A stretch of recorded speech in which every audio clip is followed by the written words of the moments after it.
আমাদের বাড়িতে মাটনের পাতলা ঝোল খেতে সবাই ভালোবাসে জানো তো। যেদিনকে মাটন রান্না হবে আমার মেয়ের সেদিনকে আবার তাড়াতাড়ি খিদে পেয়ে যায়। আজকে আমি মাটনের পাতলা ঝোল বানালাম।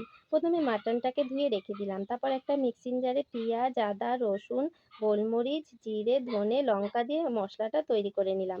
আর কিছুটা মশলা মাটনে দিয়ে পরিমাণ মতো নুন, হলুদ, তেল দিয়ে ম্যারিনেট করে 1 ঘন্টা রেখে দিলাম।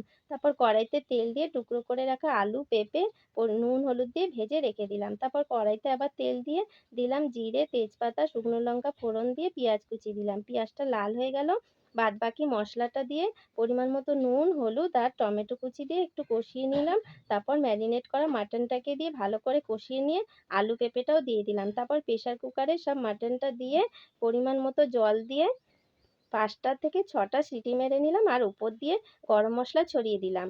আমার রেসিপি তোমাদের ভালো লাগলে প্লিজ লাইক আর সাবস্ক্রাইব করো।